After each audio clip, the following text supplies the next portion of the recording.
business, you prepare for the unexpected. Problem solved. I'm more of a problem eliminator.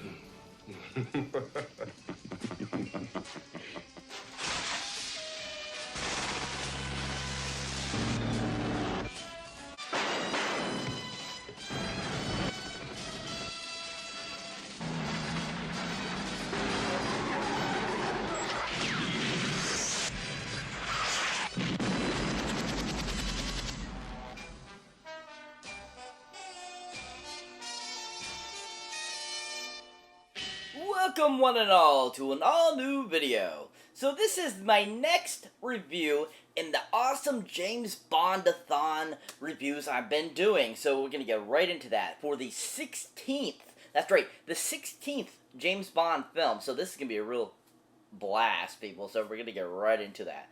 Before we do that, make sure you hit that subscribe button so to miss out on this video and the other awesome videos I put up.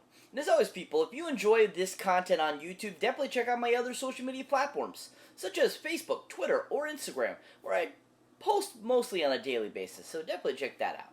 And let's get right into this!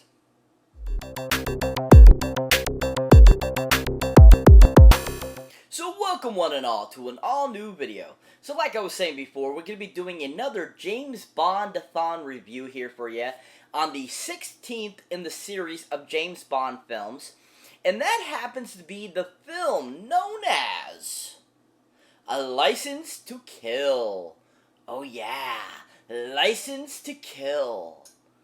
Ooh, License to Kill, yeah. So License to Kill is the 16th film in the awesome James Bond series out of the 25 James Bond films that have come to our big screens.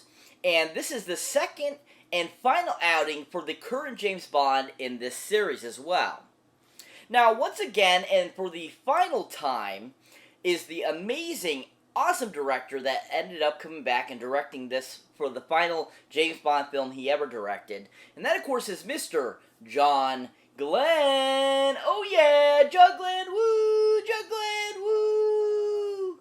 John Glenn, woo! So yeah, John Glenn came back and did his final James Bond directing duties. This is his, I believe, 5th outing directing a James Bond film. He did the two of the Timothy Dalton ones, and then he did several Roger Moore ones as well. But this guy, man, he had a great take on what he wanted to bring to life for the James Bond films. And like I was saying before in previous reviews, he got better and better with each film. And The Living Daylights and this one, License to Kill, he really knew what he was doing by this time, and he really brought it, because both of these films were so freaking amazingly done, and so just action-packed, gadgety. I just thought such better acting than the previous films, and just all around really well job done directing this. And he really showed that he had learned from his experiences from previous films. Now, another film that he directed that I want to make a error correction from the last review I did.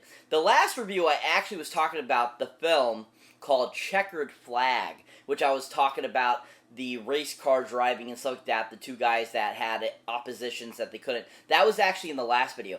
This one and this one, actually, the picture that I showed you, or the movie I was talking about in the last one, is actually what I'm going to talk about in this one, which is called Checkered Flag.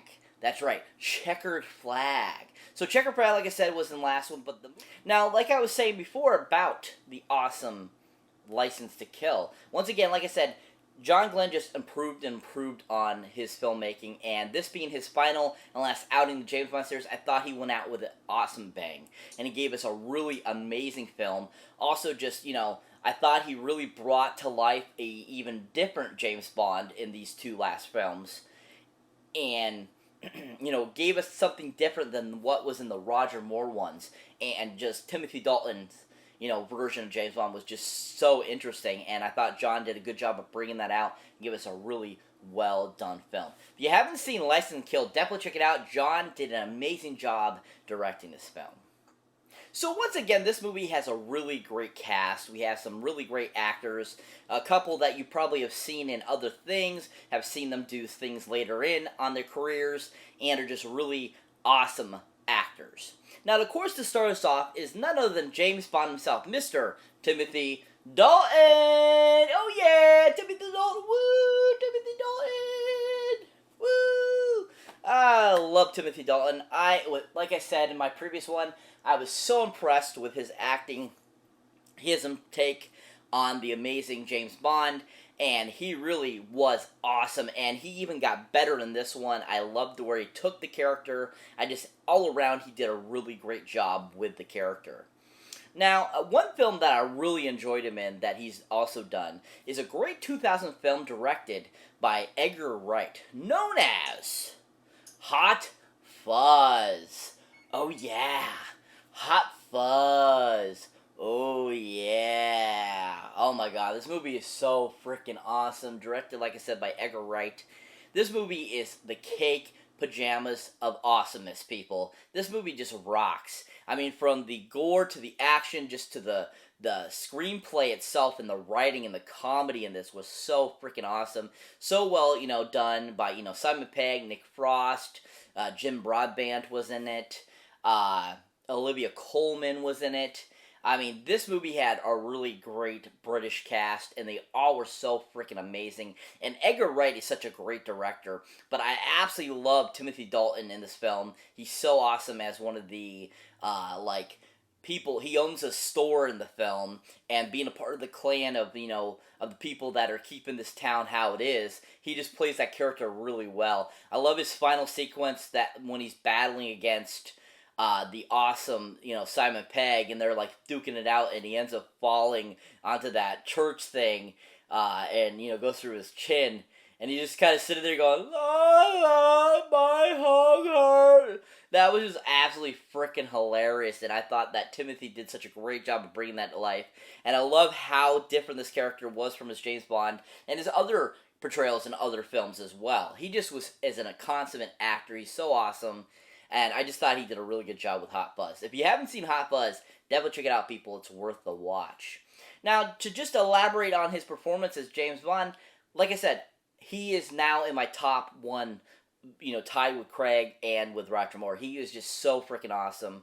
And I was blown away by his performances in these two James Bond films. And I just really enjoyed him. I wish he had done more, which actually, if you didn't know this, he actually was supposed to come back and do a third James Bond film. He actually was, he made his contract was for 3 films, and because it took too long between License to Kill and GoldenEye, basically it ended up falling to Pierce Brosnan, unfortunately, because his contract was up, and also it just took too long to get, and he had other obligations he had to take care of. So, if you didn't know that, I thought that was a little cool little tidbit there for you guys. But yeah, Timothy Dalton was awesome as James Bond. Amazing. I can't say enough good things about his performance in this film, and he just was James Bond to the T. If you haven't seen License to Kill for Timothy Dalton, definitely check him out. He is the cat's pajamas. So that brings me to the next actor I like to talk about that was in this film, and that is the main bad guy himself in this film, Mr. Robert Davey. Oh yeah, Robert Davey. Woo, Robert Davey. So Robert Davey, of course, you might recognize from a slew of films over in the 80s. You might recognize him from a slew of things. He's just an awesome actor, an awesome person, and just always a joy to watch. Now, Robert Davey, like I said, plays the main villain in this, and he's really awesome, and I love his character. I think he did a really great job, and I just love his sophisticated and suaveness as this character. Now, another great movie that he was in that I really enjoyed him in is a great classic film from 1985, starring Sean Astin, Corey Feldman, Josh Brolin, Martha Plimpton, Ke-Huy Quan, a huge ensemble cast, directed by Richard Donner, called The Goonies. Yeah, The Goonies. He plays one of the Fratelli brothers, and he's absolutely freaking amazing in this film. He is awesome in this film. I just absolutely love him. I love his singing, which he actually is a Italian opera singer, actually. He is trained to be an opera singer, which I think is really awesome, and he sounds amazing. But his comedy and his work between him and Joe Palatino in the film, and Anna Ramsey and stuff like that, was just on point hilarious, and just so fun. If you haven't seen The Goonies for Robert Davey, he is awesome in it. He's amazing and a great performance. Now, like I said, I really enjoyed him as the bad guy in this film. I thought that he did a really good job. He was actually one of my favorite bad guys that I have to put in my top, like top 5, along with like Christopher Walken and so forth. But he just was so superb as the character. I really enjoyed him, and like I said, his suaveness and his charisma and all that kind of stuff was just really amazing to film. And you kind of liked him. You didn't want to really hate him, even though he's the bad guy. You kind of liked him, and I thought that was a really great quality to bring to a James Bond villain. Really well done, really greatly scripted, and just acted by Robert Davey. If you haven't seen License to Kill for Robert Davey's performance, definitely check it out. It's worth the watch. So that brings me to the next actor or actress I like to talk about, and that is the James Bond girl herself in this film, Miss Carrie Lowell. Oh yeah, Carrie Lowell. Ooh, Carrie Lowell, yeah. So Carrie Lowell, she's been a big actress for many years. She's done a lot of TV shows, she's done movies. I mean, she's been around and she's done a lot of great stuff. And I'm not too familiar with her work. I haven't seen her in many things, but from what I got from her in the film, I thought that she did a decent job. She's not one of my favorite Bond girls, but she definitely was interesting, and I thought she was a little bit too whiny for me in the film, but other than that, I thought she was pretty fun, and I thought she worked really well with Timothy Dalton. Now, another movie that she was in, which I thought was probably the best performance I've seen her do, is in the great comedy rom-com film from the early 90s called Sleepis in Seattle. Yeah, Sleepis in Seattle. This is such a fun film. Meg Ryan, Tom Hanks, which this is their second time doing a film together before they end up doing, You Got Mail in 98. But they also did 1990's Joe versus Volcano together. But in Sleepis in Seattle, Carrie does a really awesome job. She plays I think one of Meg Ryan's friends, I believe, if I remember correctly. And she is just really fun in the film. She's super funny. She's super likable. And you just really enjoy her performance. And you want to see more screen time for her from this film. And she just gave a really great performance that was just really enjoyable. If you haven't seen Sleepy Seattle for her performance, definitely check it out. Like I said, it was very enjoyable. But like I was saying before about her performance in License to Kill, like I said, I thought it was pretty medium. I thought I would definitely give her probably like a 6 out of 10 Golden Movie Boxes for her performance. I thought she was decent. I didn't think she was horrible, but I didn't see the same James Bondness as in previous James Bond girls. And like I said, the whining kind of got to me a little bit with how she acted, especially when James unfortunately is having to deal with Talia Soto's character in the film. And, that's just how Bond is. He goes from woman to woman, And so not to realize that, kind of is funny. So at the same time, it's like just her kind of like acting and stuff in it, I thought was a little whiny. But other than that, like I said, I thought she did a decent job and was a decent character in the film. If you haven't seen Carrie in anything, definitely check her out on License to Kill. She was pretty decent. So that brings me to the final actor I'll be talking about in this film. And that, of course, is a very young, and it's so funny to see him this young, Mr. Benicio del Toro! Oh yeah! Benicio del Toro! Woo! Benicio!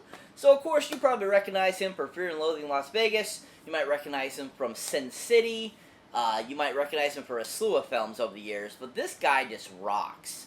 And every performance he gives, he's so on point and awesome. I think that one of his most underrated films is Hunted, with Tommy Lee Jones. He was really amazing in that film. I mean, you could see him in, the Sicario films and so forth. I mean, he's been in a ton of films over the years, and just is a fantastic actor. But one film that really stands out for me and a character that I really enjoyed, the interpretation he gave in the brief moment he had in this film. And that, of course, is the film called Infinity War. Avengers. Yeah, Avengers Infinity War. Yeah. So, Benicio del Toro started playing this character, the Collector, back in Guardians of the Galaxy in 2014. But that ended up having a brief stint in Infinity War, and I absolutely loved just the performance he gave as the Collector in that scene with Thanos. And just like his performance was so awesome and amazing, and just super hilarious and just really fun. And I enjoyed just like towards the end of the scene when like supposedly Thanos has been killed and he just starts clapping. It's like, Finicchio! And just absolutely hilarious, and I thought that he did such a great job of portraying that. And especially when all of a sudden you find out that it's not what's really going on there, and it dissolves, and he's like waving goodbye. Oh my god, so freaking hilarious, and just showed how amazing he is at comedy, action, everything. You know, he is just amazing, talented actor. And I just really enjoyed this performance. If you haven't seen Avengers Infinity War yet, definitely check it out, people. It's a fantastic film and a great performance by Benicio del Toro. But when it comes to his character, I love him as being Robert Davi's like sidekick bad guy. And he is so awesome in the film. I love him. I think he's so super hilarious and fun in it. I love how young he is because I haven't seen him that young in a long time. So it was funny seeing him that young again. And it was just like, he looked like a little baby boy. It was so funny, but at the same time, he just like kicked butt in it, and I love the passion he gave to the performance, and I just really enjoyed it. If you haven't seen Benicio del Toro in anything, or if you haven't seen License to Kill, definitely check him out. He was really superb in it. So what is License to Kill about?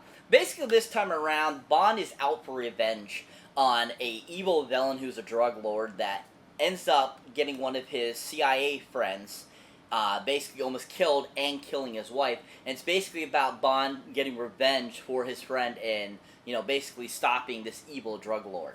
It's a really amazing film, really well done, so beautifully crafted by John Glenn, a great final outing, like I said, for both him and Timothy Dalton. Great cast and just a really well done Bond film. I really enjoyed this one too, along with The Living Daylights. I thought these were two really great films. I was just really enthralled throughout the whole film. It kept me enticed. It kept me wanting to watch, and I just thought that it was really well done. If you haven't seen License to Kill, definitely give it a whirl, people. It's worth a watch, really fun, and a really fantastic film. So that's it for this movie review, guys. Always thank you for watching, thank you for liking, also thank you for subscribing. And if this is your first time here, or you have been here before, don't forget to check out any older new videos you might not have seen mine yet. And as always, people, if you enjoy my content here and enjoy my videos, definitely show some support for the channel by checking out my links down below. Either for the Horror Pack, which is a great subscription service of horror films right to your door, everyone for a great low price, or check out my Patreon page where you can see outtakes, bloopers, and all that kind of cool stuff too as well. So definitely check that out too, people. And as always, catch you in the next one!